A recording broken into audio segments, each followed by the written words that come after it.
Kumusta mga kanoysi? Welcome back sa ating YouTube channel, Filipinoisis. So ngayong araw, another update naman tayo about naman ito sa issue ni Maris Rachel at ni Anthony Jennings. No? So, yan ang video nito ay mula kay BAM Entertainment. So meron itong pamagat na reaksyon ngayon ni Rico Blanco. Durug na durug ang puso aroy sa nalaman kay Maris Racal and Anthony Jennings.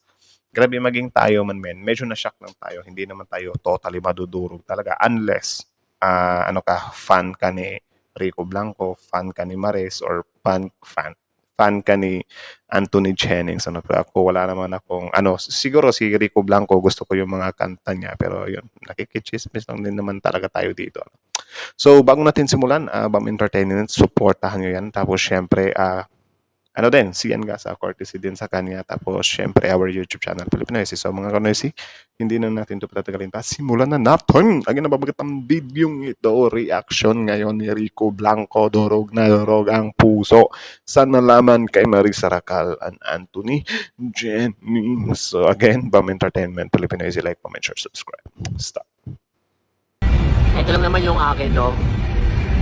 Imagine, 51 years old na yan. Ano yun, paghihintayin mo pa ng 10 taon? 51 years old na pala si Rico Blanco. Okay. Di pag kinasal kayo, may 20% discount yan. Loko ka ba? Pupulok ko din talaga tong si Ian Gasa. 20% ba naman? Hindi naman kailangan ng percent ni Rico Blanco, men. Mayaman naman na yung tao. Kaya niya namang magpakasal ng 100%, di ba?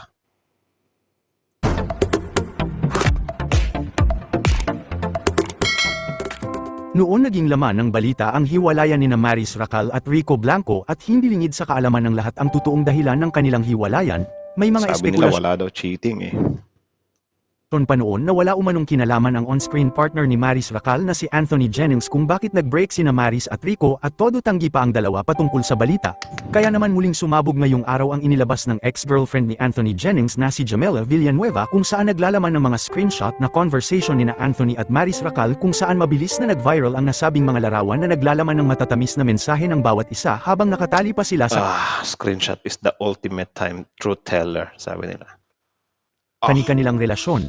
Marami ang nagalit matapos mabasa ng publiko ang mga palitan ng mensahe ni Maris Racal at Anthony Jennings dahil sa pag-cheat ng dalawa kahit may kani-kanila na silang relasyon.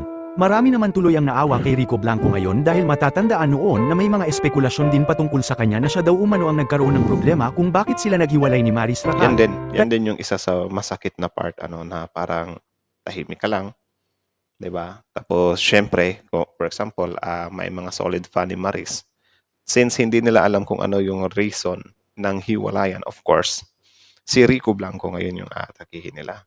Yung fans naman ni Rico Blanco, si Maris ngayon yung aatakihin nila. Kaya dito sa showbiz talaga, kapag meron talagang hiwalayan na parang hindi natutuklasan yung reason ng hiwalayan, ay parang, yung opinion ng tao is hati siya. Diba? Kaya time will come talaga. Bigla na lang susulpot itong mga issue na ito na pala yung katotohanan. Diba? I think 80% sa mga sikat na naghihiwalay dito sa Pilipinas, kapag naghiwalay sila, sasabihin nila walang cheating. Tapos meron pala kalaunan. Diba? 80%. Ganun karami, diba? So parang tayo, mga tao, mas lalo tayong naiintriga sa mga hiwalayan na hindi sinasabi yung rason. Yung Katnil, I think up until now, parang pa rin yun, tawag dyan, hanging pa rin yun. Though meron ng mga lumalabas dati na, yun nga, parang si DG daw is parang nag-cheat siya, pero hindi din naman nagsalita si Daniel doon eh. Daniel doon eh. So parang hindi pa rin talaga siya na unless yung dalawa talaga, yung ex-couple is magbabardagulan online. So halimbawa dito, si Rico Blanco, si Maris, ayaw nilang sabihin kung ano yung reason. Ayun, yung ex-girlfriend ni Guy, yun yung nagsiwalat. So wala talagang usok na nakikimkim. Kaya naman mula nang lumabas ang nasabing conversation, pinag-initan ng netizens ang mga social media accounts ni Maris Racal at Anthony Jennings kung saan nalaman na nila ang kumalat na screenshot na naglalaman ng conversation, kaya naka-turn off na ang comment section sa kanilang mga accounts. Noong nakaraang araw sa panayam ni Anthony Jennings, kinumpirma niya na rin ang hiwalay na sila ni Jamela Villanueva ang naglabas ng conversation ng dalawa kung bakit trending at mainit silang pinag-uusapan. Pwede ko bang malaman? Pwede ba namin mag-share mo sa amin para alam din ng mga fans? Well, yes, hiwalay na kami. Ngayon ko lang din sabihin kasi, yes, matagal months ago na kami hiwalay ni Jam. And personal din kasi yung issues ng si Jamela pa rin. Basa ko kanina, Jamela. Hindi naman siya artista. So, kinikip kong privado yung personal, kumbaga. Request ko lang din sa lahat, syempre, na huwag yun ang gulo yung tao kasi nga hindi naman sa privado yung buhay niya. And sa akin naman yun eh, ako yung may pag-uong lang doon. Problema ko yun, dapat kong ayusin yun mag-isa. And so yun nga, sa lahat ng mga nagugulo rin sa dalawa. Kaso lang, malabo siyang maayos kasi yun nga, yung babae nasaktan siya eh. So, I think it takes time din na mag-heal siya. Lalo na ganyan na parang harap-harapan siyang niloko. Ano? So, yun, siguro ito yung nagtulak kay Jamela na ilabas yung katotohanan.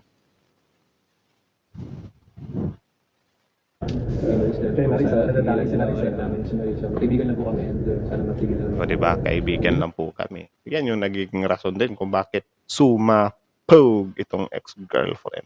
Don't you think? English yun, no? Please invite them to watch yung... So, ang nasagap ko dyan, ito pa lang si babae. May collab team pala yan. Wala naman ako idea kasi nakatira ako sa abroad. May collab team pala yan. And ang nangyari, itong collab team niya, saka siya, nagkaroon na ng friendship outside camera, sa labas ng camera. Somehow, mas bata, pabor pa yung publiko, trending sila, naging threat to kay real life boyfriend. So parang, para ma-secure niya yung relasyon, para ma-feel niya yung security sa partner niya. Matapos tong love team na to, inalok daw ng kasal. Yan din. Umayaw daw si babae. Siguro if ako yung nasa katayuan ni Rico, or siguro I'll stand to, wag nang mag-English kasi, siguro ako doon ako papanig kay Rico Blanco, na parang, yun nga naman. Pero, ko-conflict din kasi sila kasi sobrang laki ng agwat nila eh. Na parang yung babae, nasa point pa siya ng buhay niya na marami pa siyang pangarap na gustong abutin. Si Guy naman, gusto na mag-settle down. So, I think doon din yung conflict nila. So, sana naghiwalay na lang sila muna bago nagkaroon ng cheating, di ba? Sus, 51 na yan. Pa-exit na yun ng mundo, di ba? Ano pa bang gagawin niya sa relasyon niya? Ang bangis nung pa-exit na sa mundo. Nag-decide sila na maghiwalay. Yan lang naman yung masagap po na chismis. Hindi natin alam kung accurate yan. At the end of the day, hindi naman ako journalist. Chismoso lang ako. So, sinare ko lang sa inyo yung nasagap ko. So, yun na nga yun. Bye-bye. Tapos ko lang mag-shower. May lakad ako. Maris, ito lang naman yung akin, no? Imagine, 51 years old na yan. Ano yung paghihintayin mo pa ng 10 taon? Di pag kinasal kayo, may Tama, 61, wala na. 20% discount na yan. Loko ka ba? Kung hindi mo naman pala pakakasalan, wala ka naman palang balak pakasalan, sana di mo na ginawa. Sinaktan mo lang eh. Kara mo. Ito, gigimik na ako. Ay, naku, itong si Sian Gasa talaga. Parang nagde-deliver lang ng chismis na para lang isaktan yung damdamin ni Maris. Tapos, gala na ako.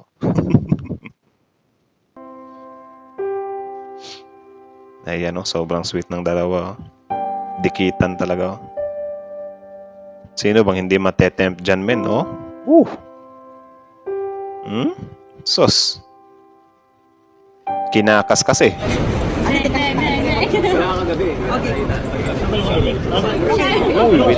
Wait lang. Anthony to Richard, umakyat din ako agad. Umakyat na ako ng mga 11 sabay tingin kay Maris. Wow.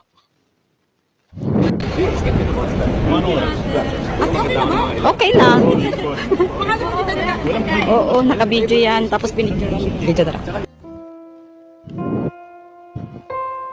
I've been trying to hold myself together through everything that's been happening. But after hearing all the things being said about me, about my character, my intention, and even my family, I can't stay silent any longer.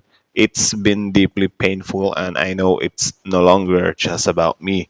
It's about protecting the people I love most, and I can't allow them to be dragged into this. Tama naman yun, kasi syempre like that yung tawag dyan, interview ni Anthony Jennings na parang walang si Maris dito. Parang mas pinapaboran niya pa yung babae na which is alam din naman ng babae, itong ex niya, kung ano yung totoo.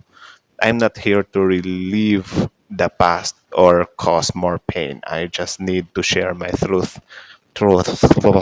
There's only so much silence in person can bear when rumors twist the truth. Tama.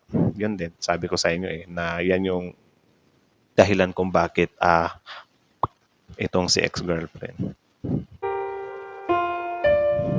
I need to set records straight, not to create more drama, but because I deserve to be here just like anyone else. This has been a journey of pain, growth, self-discovery, healing. No one truly knows.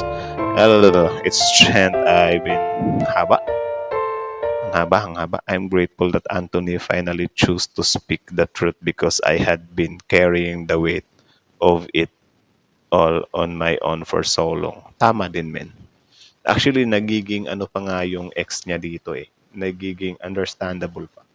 'Di ba? Siguro nung naghiwalay si Jamela tapos si Anthony, parang uy, wag mong siguro lang naman wag mong i-reveal kung ano yung reason ng breakup natin kasi syempre artista ako, baka some kind madungisan yung pangalan ko, something like that siguro, 'di ba?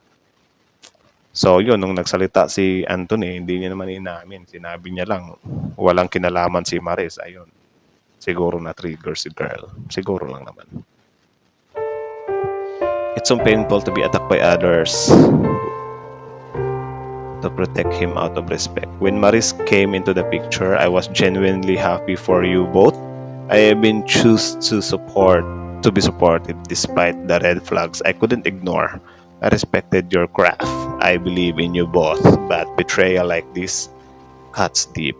Tama yun. This is my truth and sharing it is my way of moving forward with my anger. Kasama singer, bukas naman.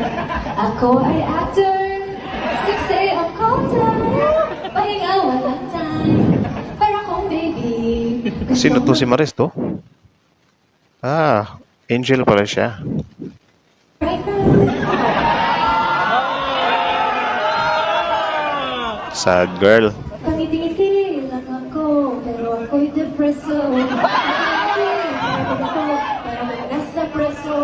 Ang fun part pa dyan is, yun nga yung depressed siya or sad siya sa love life niya.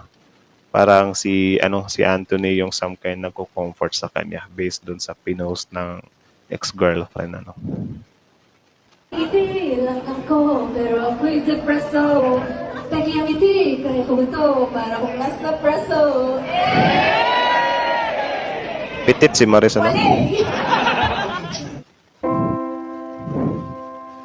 Ayan na, si Tito Rico. Tito Rico, parang Puerto Rico rhyme.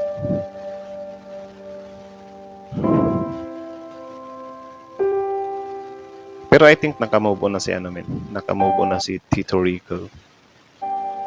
Tagal na Pero syempre kapag ganito, what if first time pa lang din na nalaman ni Tito Rico yan. 'Di ba? Na meron nga palang mga ganyang mga convos. I don't know if masasaktan siya. 'Di ba? Or siguro kirot lang. If ever kasi baka nakamove on na rin, 'di ba? Hindi natin alam. Grabe yan, mahaba-habang chismisan yun. So, yun lang naman. So, again, ang video ito ay mula kay Bama Entertainment. Supportahan nyo yan. So, tapos syempre, before you leave on our YouTube channel, Filipino NC, don't forget to like, comment, share, subscribe. So, that's it. Kayo guys, ano masasabi nyo doon? Comment down below. Tapos pag-usapan natin yan sa comment section. So, grabe si Yan Gasamin. Correcta talaga yan. 51 na yan. 10 years pa. 61 na siya noon. May 20% na kayong discount sa kasal noon. Pero yun nga, ang love story kasi na to, men. Though hindi ko din naman ini-invalidate yung yung tawag dyan, yung gusto ni Maris Racal na yun nga, career muna. Kasi yun, bata pa din naman talaga siya. Pero syempre, di din natin pwedeng i-invalidate yung kay Rico kasi nga, yung edad niya. So parang, ito din pala yung some kind, diba, conflict siguro if ever. Parehas kayong artista, parehas kayong sikat. Tapos hindi kayo parehas ng edad or sobrang laki ng age gap nyo. Tapos biglang magko-conflict kayo sa sa pag-settle down. Mahirap 'yun. Mahirap 'yun. Siguro ang ginawa na lang sana nila dito is parang hindi na lang nag-cheat ba. Parang ano na lang, maghiwalay na tayo. Hindi tayo hindi tayo nagkakasalubong ng gusto. 'Di ba?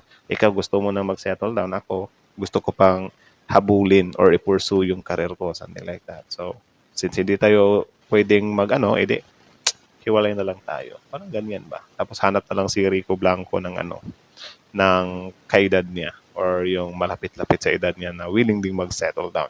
Si Maris naman, edi balik siya doon sa sa parang life niya na yun, mga kasabayan niya rin.